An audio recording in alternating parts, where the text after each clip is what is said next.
Welcome back Ikram A to ज़ी के मोअज़्ज़ज़ नाज़रीन अस्सलाम वालेकुम।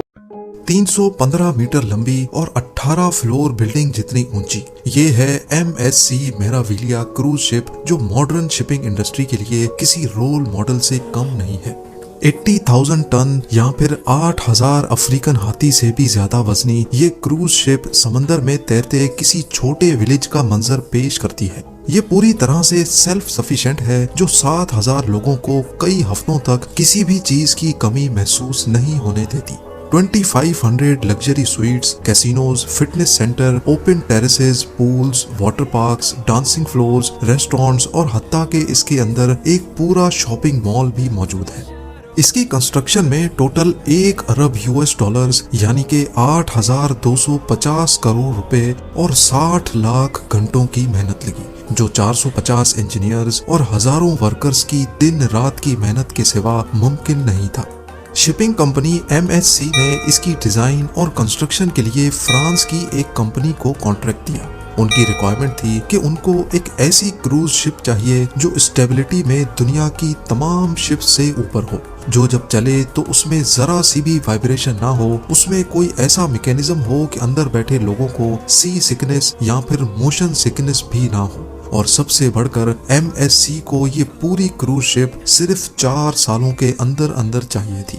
डेडलाइन से एक भी दिन ऊपर गया तो कंस्ट्रक्शन कंपनी को रोजाना 1 लाख यूरोस का जुर्माना अदा करना पड़ेगा। पर सवाल है कि इतने कम वक्त में ये मुमकिन कैसे होगा। स्टील के पहाड़ को खड़ा करने का चैलेंज सौंपा गया था उनको। इसकी कंस्ट्रक्शन के दौरान कई चैलेंजेस का सामना करना पड़ा। कुछ फीचर्स तो ऐसे भी थे जो शिपिंग इंडस्ट्री में पहली बार अटेम्प्ट किए जा रहे थे। 4 सालों की डेडलाइन में से मेराविलिया की प्लानिंग और डिजाइनिंग में ही 2 साल गुजर गए। 2015 में ऑफिशियली इसकी कंस्ट्रक्शन का आगाज हुआ, जबकि 2016 में इनको ये वेसल डिलीवर करनी थी।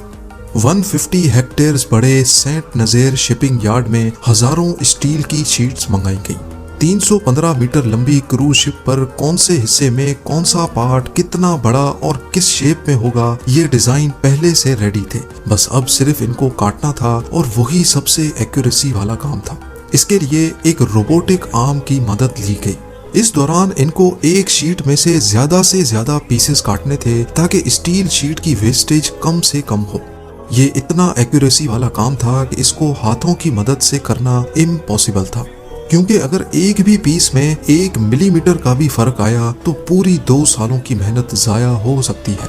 मेराविलिया को बनाने के लिए टोटल 3 लाख पीसेस चाहिए थे, वो भी अलग अलग शेप के। इन पीसेस को वेल्ड करके बहुत कॉम्प्लेक्स पार्ट्स बनाए जाने थे, जैसा कि ये बल्बस बो, जिसको मरीन इंजीनियर्स बल्ब भी कहते हैं।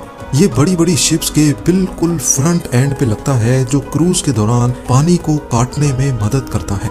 अगर ये बल्बस बो ना हो तो शिप्स को ज्यादा ड्रैग का सामना करना पड़ता है, और ज्यादा ड्रैग का मतलब है कि ज्यादा फ्यूल इस्तेमाल होगा। बल्बस बो के अलावा शिप का हल बनाना भी एक बहुत ही कॉम्प्लिकेटेड टास्क होता है। ये मेन बॉडी होती है जो लाखों टन वजनी शिप को पानी में फ्लोट करती है। इसका डिजाइन और शेप बहुत ही इम्पोर्टेंट होता है, क्योंकि ये अलग अलग समंदरों में अलग तरह से रिएक्ट करता है। सॉफ्टवेयर की मदद से 150 हल डिजाइन्स बनाए गए और फिर एक एक को सिमुलेटर पे टेस्ट किया गया। ये सारी टेस्टिंग एक डमी शिप पे की गई, जिसमें जगह जगह सेंसर्स लगाए गए। कितनी स्पीड पे पानी की फोर्सेस का शिप पर क्या असर होगा, ये सारी टेस्टिंग करने के बाद जो हल सबसे स्टेबल था उसको सेलेक्ट किया गया। अब बारी थी मेराविलिया के सबसे इम्पोर्टेंट हिस्से यानी प्रोपेलर्स की। 20 मीटर ऊंचे ये स्टील के देव 80,000 टन वजनी क्रूज शिप को चलाने की ताकत रखते हैं। एक का साइज करीब डबल स्टोरी बिल्डिंग और वजन एयरबस A320 से भी ज्यादा है। ये electric motors total 4 crore watts के बराबर बिजली खर्च करती हैं। यानी ये इतनी ही पावर है जिससे 35,000 1.5 टन के एयर कंडीशनर्स चलाए जा सकते हैं। इन इंजन्स को खास तौर पे ऐसे डिजाइन किया गया कि ये किसी किस्म की भी वाइब्रेशंस पैदा ना करें, और अगर करें भी तो इनके अंदर स्पेशल वाइब्रेशन डैम्पिंग मटेरियल लगाया गया है। इंजीनियर्स का क्लेम है कि ये इंजन्स मेराविलिया को हर किस्म की वाइब्रेशन से पाक रखेंगे। अपनी टॉप स्पीड यानी 22.7 नॉट्स या फिर 42 किलोमीटर्स पर आवर की स्पीड पर क्रूज के दौरान भी अंदर बैठे पैसेंजर्स को ऐसे महसूस होता है जैसे वो बीच समंदर में किसी 5 स्टार होटल में बैठे हैं।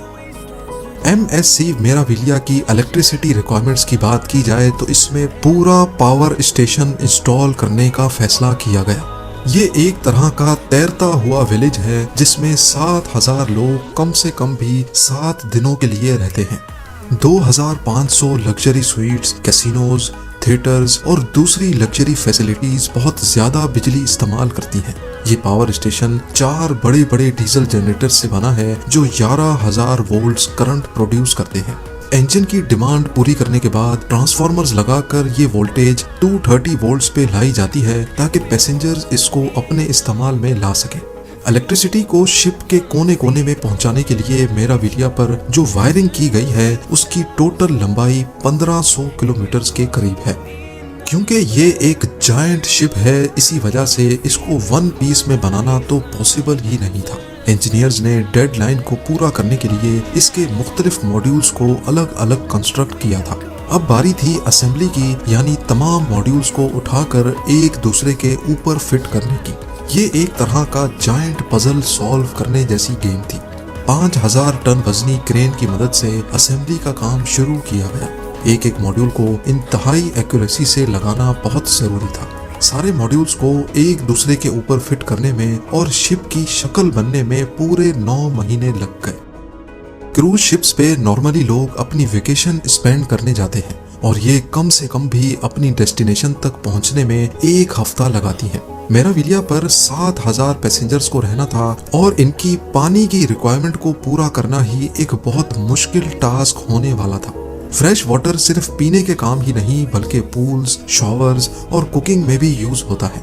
एस्टिमेट लगाया जाए तो शिप पे एक शख्स रोजाना 200 क्यूबिक मीटर पानी इस्तेमाल करता है। यानी अगर 7,000 पैसेंजर्स होंगे तो 14 लाख क्यूबिक मीटर पानी, वो भी रोज का। अब इतने ज्यादा पानी को तो कोई भी शिप स्टोर नहीं कर सकती। इस मसले से निपटने के लिए ऑन बोर्ड डीसैलिनेशन प्लांट्स लगाए जाते हैं। समंदर के पानी को गर्म करके स्टीम में कन्वर्ट किया जाता है जिससे सॉल्ट्स पानी से अलग हो जाते हैं। मेराविलिया के केस में पानी गर्म करने के लिए इंजन की हीट को ही इस्तेमाल करने का मैकेनिज्म लगाया गया। वो हीट जो किसी काम की नहीं होती उसको इस्तेमाल करके एक फ्यूल एफिशिएंट सिस्टम बनाया गया। ना सिर्फ इतना बल्कि पैसेंजर्स के कंफर्ट के लिए और MSC की रिक्वायरमेंट को पूरा करने के लिए मेराविलिया में पहली बार स्टेबलाइजर्स भी इंट्रोड्यूस करवाए गए। समंदर में सफर के दौरान शिप रोल करती रहती है। ये मूवमेंट कई पैसेंजर्स को नौजिया और चक्कर दिलाती है। इस कंडीशन को सी सिकनेस या फिर मोशन सिकनेस कहा जाता है। अब इस मसले से जान छुड़ाने के लिए मेराविलिया पर स्टेबलाइजर्स लगाए गए। शिप जैसे ही पोर्ट से निकलती है ये स्टेबलाइजर्स बाहर निकलते हैं और ये वेसल की रोल मूवमेंट पर काफी हद तक काबू पा लेते हैं। यूं समझ लें कि ये एक तरह के ऑटोमेटिक शॉक एब्जॉर्बर्स हैं जो वक्त की बहुत ज्यादा जरूरत थी। शिप की कंप्लीट असेंबली के बाद अब बारी थी इसको पहली बार पानी में उतारने की। असेंबली डॉक में पानी भरा गया और पहली बार मेराविलिया को डॉक से बाहर टेस्टिंग के लिए निकाला गया। Engines, power generation, safety system और लीकेजेस चेक करने के बाद मेराविलिया को फिनिशिंग के लिए फिट करार दे दिया गया। अगर इंटीरियर डिजाइनिंग की बात की जाए तो मेराविलिया में 315 फीट लंबा sea front shopping mall, restaurants, cafe और रिलैक्सिंग के लिए एक पब्लिक स्पेस है जिसको गैलरिया मेराविलिया का नाम दिया गया है। होराइजन पूल जो कि रात के वक्त डांसिंग फ्लोर में कन्वर्ट हो जाता है। सिनेमा, स्पा, जिम और यॉट क्लब के साथ साथ 2500 सुपर लग्जरी स्वीट्स, बॉलिंग आली और F1 सिमुलेटर्स की फैसिलिटी भी मौजूद है। ये तमाम फिनिशिंग और डेकोरेशन का काम मुकम्मल करने के बाद STX ने वक्त से पहले ही इस शाहकार को MSC के हवाले करके अपना आखिरी चैलेंज भी पूरा कर दिया। MSC मेराविलिया मॉडर्न शिपिंग इंडस्ट्री के लिए किसी रोल मॉडल से कम नहीं है। 3 जून 2017 से ये इंजीनियरिंग मास्टरपीस सर्विस में है और इस पे सिर्फ एक दिन ट्रेवल करने के $600 या फिर 50,000 इंडियन रुपीस खर्च करने पड़ते हैं। आप लोगों के प्यार भरे कमेंट्स का बेहद शुक्रिया। मिलते हैं अगली शानदार वीडियो में।